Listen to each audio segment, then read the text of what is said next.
मैं Chandan Kumar Pandey Usha Martin world school के online अधिगम कार्यक्रम में सेट 5 पाठ योजना संख्या 22 में 10वीं की पाठ्य पुस्तक क्षितिज भाग 2 के काव्यखंड में शामिल राम लक्ष्मण परशुराम संवाद की व्याख्या के साथ उपस्थित हूँ। पिछली कक्षा में हम लोगों ने राम लक्ष्मण परशुराम संवाद के पहले, दूसरे, तीसरे, चौथे और पांचवें अंश को पढ़ा था तथा उसकी व्याख्या के दौरान हमने यह जाना कि शिव धनुष टूटने की ध्वनि सुनकर परशुराम स्वयंवर के स्थान पर आते हैं और धनुष को टूटा देखकर क्रोध से में उस धनुष को तोड़ने वाले के बारे में पूछते हैं। तब रामचंद्र परशुराम से कहते हैं कि धनुष को तोड़ने वाला आपका कोई दास है। अब इस पर जवाब में परशुराम कहते हैं कि दास का काम सेवा करना है, लेकिन मेरा धनुष जिसने तोड़ा है वो तो शत्रुता करने का काम किया उसने, तो ये कोई सेवक नहीं है, ये कोई शत्रु है। इसी दौरान फिर लक्ष्मण जवाब देते हैं संवाद का कि अरे ऐसी धनुष है तो धनुष जो है हम लोगों ने बचपन में बहुत ही तोड़ रखे थे, लेकिन आपने तो कभी एक तरह का विरोध नहीं किया। आज इतने वर्षों बाद जब आज एक साधारण सा धनुष टूट गया तो आपको इतना गुस्सा आ रहा है। अब इस बात पे उन्हें लगा कि मेरे गुरु के धनुष का अपमान हो गया। तब परशुराम बोलते हैं कि तुम इसे साधारण धनुष समझ रहे हो जो विश्व विदित है, सबको पता है इस बारे में कि ये शिव धनुष है। तब लक्ष्मण बोलते हैं कि ये तो पुराना धनुष था, टूट गया, इसको तो छूते ही हाथ लगाते टूट गया, इसमें राम का कोई दोष नहीं है। तब उसके बाद परशुराम कहते हैं कि तुम मुझे साधारण मुनि समझ रहे हो, तुम मेरे बारे में जानते नहीं हो, मैं क्रोधी हूँ, मैं बाल ब्रह्मचारी हूँ, मैं क्षत्रियों के कुल का नाशक हूँ और मैंने इस पूरी धरती को कई बार क्षत्रियों से मुक्त कराकर ब्राह्मणों को दान में दे दिया है। इसी क्रम में वो आगे कहते हैं कि मेरे फरसे के बारे में तुम नहीं जानते हो, जो फरसा लेके रखते थे वो, इसको देखो महेश कुमार राजा के बालक, ये तो फरसे को देखकर गर्भ में पलने वाले बच्चे भी मर जाते हैं, तो मेरा फरसा इतना कठोर है। अब इस बात को सुनने के बाद हंसते हुए लक्ष्मण बोलते हैं कि मीठी बातों में कि मैंने तो आपको महान योद्धा समझा था, आपके शरीर पे मैंने कुठार देखा जो इसको धारण किया है अपने हाथों में, और धनुष और बाण को जो धारण किया, तो मुझे लगा कि आप क्षत्रिय हैं, लेकिन आप तो इस तरह का व्यवहार कर रहे हैं, युद्ध में जिस तरह की बातें कर रहे हैं, सिर्फ बड़ाई बड़ाई किए जा रहे हैं अपनी, तो इसको देखकर लग नहीं रहा कि आप एक महान योद्धा हैं। आप तो हम लोग को तुच्छ समझ रहे हैं, हम लोग को समझ रहे हैं कि फूंक कर पहाड़ उड़ा देंगे, हमें छुई मुई कुम्हड़ के बतिये के समान आप समझ रहे हैं, लेकिन हमने तो आपके शरीर में एक जनेऊ भी देखा था, तो ब्राह्मण समझकर हम आपका सम्मान किए जा रहे हैं। और वैसे भी हमारे कुल में ब्राह्मण, देवता और गाय और भक्तों पर, हरिजन भक्तों पर कभी कोई प्रहार नहीं करता है, ये हमारे कुल की रीत है। अब ये बातें सुनकर और वो बौखला जाते हैं। फिर वो कौशिक को, विश्वामित्र को कहते हैं कि आप इनको बोलो कि मेरे बारे में बताओ कि मैं कैसा व्यक्ति हूँ, मैं कितना क्रोधी हूँ और मेरे पास कितनी शक्ति है, मेरे बारे में इनको बताइए। तब इस बात पे भी लक्ष्मण विरोध करते हैं और बोलते हैं कि आप इनसे क्यों बोलते हैं बोलने के लिए, आप खुद बोलिए, आप अपने बारे में प्रशंसा आप खुद ही कर सकते हैं, इतने देर से तो आप प्रशंसा किए जा रहे हैं, अपनी प्रशंसा खुद ही कीजिए, आप अपने बारे में खुद अच्छे से व्याख्या कर सकते हैं, आपसे अच्छी व्याख्या कोई और नहीं कर सकता आपके बारे में, ये आप खुद ही काम कीजिए, नहीं तो फिर आपको एक और नया दुख हो जाएगा कि आपने अपने बारे में बताया नहीं, आप बताने से चूक गए। तो ऐसी बातें वो लक्ष्मण करता है उनसे, ये परशुराम से। साथ ही साथ वो लक्ष्मण कहते हैं कि जो योद्धा होते हैं वो युद्ध करते हैं, लेकिन कायर का जो काम होता है वो डींगे हाँकता है, वो बड़ाई करता है। इसी प्रकार लक्ष्मण परशुराम से बोले कि आप तो मानो मृत्यु को हाँक लगा लगा कर मेरे लिए बुला रहे हो। लक्ष्मण के वे कठोर व्यंग वचन सुनते ही परशुराम ने अपने भयंकर परसे को सुधार कर सीधा कर लिया, मतलब उसको पोजीशन में ले लिया उन्होंने मारने के लिए। वे बोले अब लोग इस बालक के वध के लिए मुझे दोष न दें, यह कटु वचन कहने के कारण वध के योग्य है, मैं तो इसे बालक समझकर बहुत बचाता रहा, परंतु अब यह सचमुच ही मारने योग्य हो चुका है। बात को बिगड़ती देखकर विश्वामित्र ने परशुराम को कहा, परशुराम जी आप तो साधु हैं, साधुजन बालकों के गुण दोषों पर अधिक ध्यान नहीं दिया करते, इसके लिए इसे क्षमा कर दें।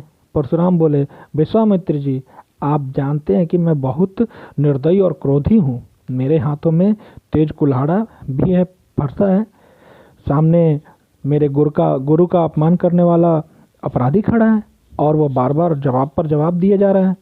इतना होने पर भी मैं अगर इसे बिना मारे छोड़ रहा हूँ तो केवल तुम्हारे प्रेम और सद्भाव के कारण, मतलब तुम्हारे सील के कारण, तुम्हारे व्यवहार के कारण।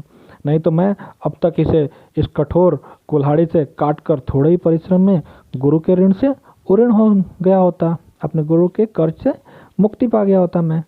विश्वामित्र ने मन ही मन हंसते हुए बोला, अपने मन से कहा उन्होंने कि मुनि परशुराम को कैसे हरा ही हरा सूझ रहा है। जिस प्रकार से सावन के अंधे को हरा हीरा दिखाई देता है, इन्हें भी वैसा ही कुछ सूझ रहा है, इनको समझ में आ रहा है। अर्थात वे सब क्षत्रियों को हराने के कारण राम लक्ष्मण को भी सामान्य क्षत्रिय मान रहे हैं और उन्हें आसानी से मार डालने के सपने देख रहे हैं। वे यह नहीं जानते हैं कि उनके सामने गन्ने के रस से बनी खांड नहीं बल्कि लोहे का बना हुआ तेज खांडा अर्थात तलवार है। अर्थात राम लक्ष्मण सामान्य वीर न होकर बहुत पराक्रमी योद्धा हैं। मुनि जी अज्ञानियों की तरह इनके प्रभाव को समझ नहीं पा रहे हैं। अब अगले अंश में हम आगे की घटना का पठन करें, उसकी व्याख्या को समझने का प्रयास करेंगे। राम लक्ष्मण परशुराम संवाद भाग 6। कहें लखन मुनि सील तुम्हारा, को नहीं जान विदित संसारा। माता पितहि उरिन भय नीके, गुरु ऋनु रहा सोच बड़ जी के। सो जनु हमरे ही माथे काढ़ा, दिन चली गए ब्याज बड़ बाढ़ा। अब आनीय व्यवहरिया बोली, तुरत देव मैं थैली खोली। सुनी कटु बचन कुठार सुधारा, हाय हाय सब सभा पुकारा। भृगुबर परसु देखा बहु मोही, विप्र विचारि बचौन नृप द्रोही। मिले न कबहु सुभट रन गाढ़े, द्विज देवता घर ही के बाढ़े। अनुचित कहीं सब लोग पुकारे, रघुपति सैन ही लखन निवारे। लखन उतर आहुति सरिस, भृगुबर कोप कृशानु। बढ़त देख जल सम वचन, बोले रघुकुल भानु। कहें लखन मुनि सील तुम्हारा, को नहीं जान विदित संसारा। लक्ष्मण परशुराम से बोले, हे मुनि, आपके सील व्यवहार के बारे में कौन नहीं जानता।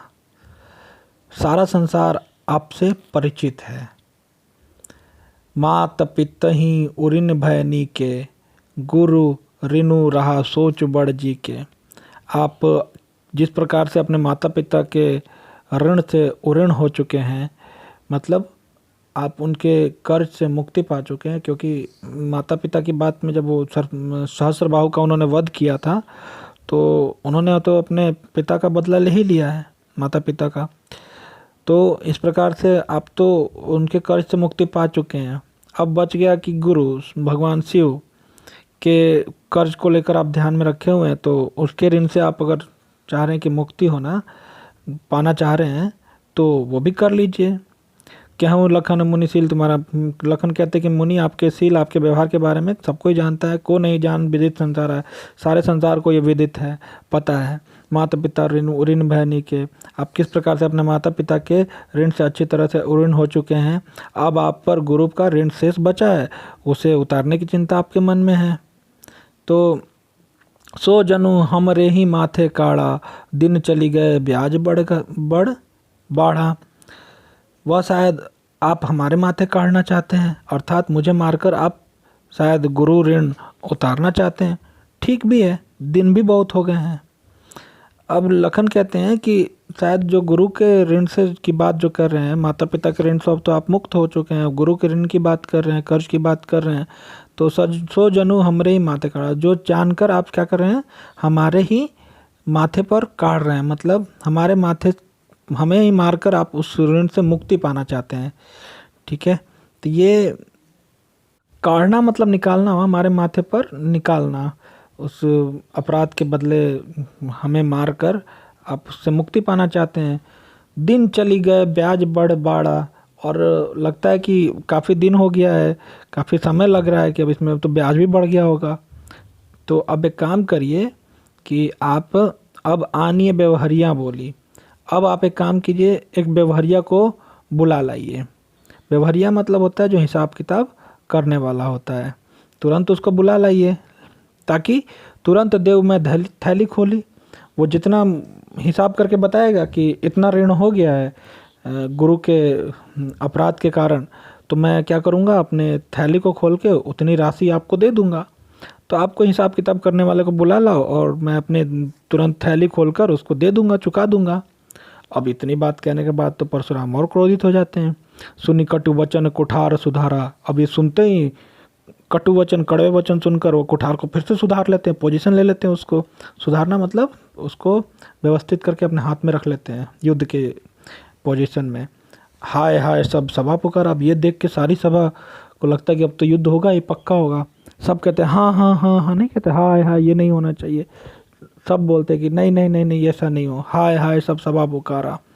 अब भृगुवर परसु दिखाओ मोहि, विप्र विचार बचौन नृपद्रोही। लक्ष्मण फिर कहते हैं, जब वो कुठार हाथ में ले लेते हैं और सभा जब पुकारने लग जाती है तब भी लक्ष्मण चुप नहीं होते हैं। फिर बोलते हैं क्या कि भृगुवर मतलब परशुराम जी, परसु दिखाव मोहि, जो आप परसा दिखा रहे हैं मोहि, विप्र विचार, विप्र मतलब ब्राह्मण होता है, मैंने आपको ब्राह्मण समझकर सोचकर विचार कर सोचकर बचाओ नृपद्रोही, मैंने बचा रखा था अभी तक राजाओं के शत्रु। नृप मतलब राजा और द्रोही मतलब विद्रोह करने वाला। आपने अभी तक तो इतने राजाओं को मार डाला है, तो आप राजाओं के द्रोही हुए ना। और मैं भी एक राजा ही हूँ, मैं भी राजा का पुत्र हूँ, तो मैं भी क्षत्रिय कुल से आता हूँ। तो मैं भी उन सभी के विद्रोह का मैं अभी चाहूँ तो बदला ले सकता हूँ। लेकिन आप जो मुझे बार बार परसों दिखा रहे हैं, मैं इसलिए आपको छोड़ दे रहा हूँ क्योंकि आप विप्र हैं, ब्राह्मण हैं। ये विचार कर मैं आपको छोड़ दे रहा हूँ। बचाओ, आप बचे हुए हैं राजाओं के द्रोही। मिले न कबहू सुभट रण गाढ़ है। लगता है कि आपको मिले ना कबहू, कभी आपको कोई सुभट मतलब वीर योद्धा, रण मतलब रणभूमि, गाढ़े मतलब उसके युद्ध के में अच्छे, अच्छे गाढ़े मतलब अच्छे, अच्छे योद्धा आपको कोई रणभूमि में नहीं मिला अभी तक। अगर अच्छा योद्धा मिल गया होता तो आज ये इस तरह से आप डींगे नहीं हाँकते। मिले न कबहू सुभट रण गाढ़े, द्विज देवता घर ही के बाड़े। लगता है कि आपको कोई रणभूमि में कोई अच्छा योद्धा नहीं मिला है, तभी तो द्विज देवता मतलब ब्राह्मण देवता घर ही के बाड़े। आप अपने बारे में बड़ाई कर करके जो आपने अभी तक प्रशंसा अपने जीवन में जो उपलब्धि हासिल की है, जैसे घर में लोग अपनी प्रशंसा करते हैं ना, वैसे ही आप अपने घर ही में बाड़े। अपने बाड़े मतलब क्या हो गया, फूलना। आप अपने मन से ही मन फूले जा रहे हैं उस सारे क्रियाओं उपलब्धियों के कारण। तो हे ब्राह्मण देवता, आप घर में ही शेर बनने वाले हैं, इस तरह की बात वो कहते हैं। आगे अब ये तो बहुत ही ज़्यादा हो जाता है। तब अनुचित कही सब लोग पुकारे। अब ये सभी वहाँ के जो महल में जो उपस्थित थे राजा है, सभी बोलते अनुचित है, ये गलत है, ये बहुत गलत बोला आपने। अनुचित कहे सब लोग पुकारे, रघुपति सै नहीं लखनऊ निवारे। अब इतना देखकर राम भी लगता है कि राम को कि अब लक्ष्मण बहुत अनुचित बोल रहे हैं। तो रघुपति राम सह नहीं, आंखों के इशारों से लखनऊ मतलब लक्ष्मण को निवारे मतलब रोकते हैं। लक्ष्मण आंखों के इशारे से रुक जाओ, अब बहुत हो गया, आंखों के इशारे से उसको रोकने का प्रयास करते हैं। अब ये तो आग में घी डालने जैसा काम कर चुके हैं। तब इसके लिए देखिए दोहे में क्या बात कही गई है। ये एक तरह से अंतिम दोहा है, इसको इसी से ही ये कथा यहीं पर ख़त्म हो जाएगी। जैसे देखिए, लखन उत्तर आहुति सरिस। लखन का, लक्ष्मण का उत्तर, परशुराम जो सवाल कर रहे हैं उसके ऊपर में जो उत्तर दे रहे हैं कि आप अपने आप ही शेर बने जा रहे हैं, आप अपने आप को, आपको मैं ब्राह्मण समझकर छोड़ रहा हूँ, ये जो उत्तर दे रहे हैं बार बार, तो ये किसके समान लग रहा है, आहुति। जैसे हम हवन कुंड होता है तो उसमें आहुति देते हैं ना घी का, उस तरह से लग रहा है कि और कुछ वो आहुति देने का काम कर रहे हैं। कपूर देते हैं, शकील जो होता है हुमाद वो डालते हैं, तो क्या होता है वो अग्नि और भड़कती है। तो वो तो पहले से ही अग्नि है उनके अंदर, गुस्से वाली अग्नि। अब उस अग्नि में जैसे आहुति देते हैं ना ताकि और वो गुस्सा भड़क जाए, तो लखन का उत्तर, लखन के द्वारा जो उत्तर दिया गया है वो आहुति सरिस, आहुति के समान, सरिस मतलब समान। आहुति के समान था। भृगुवर कोप कृषान, और परशुराम, भृगुवर मतलब परशुराम, कोप मतलब गुस्सा, और कृषान मतलब आग। और परशुराम का जो गुस्सा है वो आग के समान है, तो उनका गुस्सा और भड़क जाता है। तो उनके उत्तर को आहुति मान लीजिए और उनके गुस्से को आग मान लीजिए, परशुराम के गुस्से को। तो जैसे आग को भड़काने के लिए आहुति डालते हैं ना उसमें, तो वैसे ही इनके उत्तर से वो आग और भड़कने लग जाता है, गुस्से का आग। अब बढ़त देख जल सम वचन, अब उस गुस्से को बढ़ते हुए, उस आग को बढ़ते हुए, उस विद्रोह को बढ़ते हुए देख जल सम वचन, जल जैसे डालते हैं आग को ठंडा करने के लिए, क्या किया जाता है, उसमें पानी डाला जाता है। तो वैसे ही जल के सम, जल समान, जल के समान वचन, बातें, भाषा में बोले रघुकुल भानु। रघुकुल भानु मतलब रघुकुल के सूर्य, रघुकुल भानु मतलब सूर्य। उस रघुकुल के भानु कौन हुए, सूर्य, राम, एकदम मीठे वचन में बोलते हैं, अर्थात उनके क्रोध को शांत करने का अब वो प्रयास करते हैं। लक्ष्मण को देखते हैं कि अब वो तो आग भड़का दिया, अब तो कुछ भी हो सकता है, सही में युद्ध हो सकता था। तब वो उसमें पानी डालने का काम करते हैं, क्योंकि अब तो और इस तरह की बातें कहते तो और आग भड़कती, गुस्सा और बढ़ता। तो उसको शांत करने के लिए क्या किया, अब क्योंकि राम जो है शील गुण व्यवहार है उनका, उनका व्यवहार एक सच्चे मनुष्य का व्यवहार कहा जा सकता है, जो बुद्धि विवेक से सोचता है, जो कड़वी बातें नहीं करते हैं, हरदम मधुर मृदुभाषी उनको कहा जाता है। तो वो मीठी भाषा, मीठी बोली में वो परशुराम से बात करते हैं। बस यहीं पे कथा समाप्त होती है। क्या बात करते हैं इसको समझने के लिए आप लोग को आगे रामायण की चौपाइयाँ पढ़नी चाहिए। इस प्रकार हमने राम लक्ष्मण परशुराम संवाद के प्रत्येक घटनाक्रम को समझा तथा साथ ही साथ चौपाइयों और दोहे के अर्थ को समझने का प्रयास किया।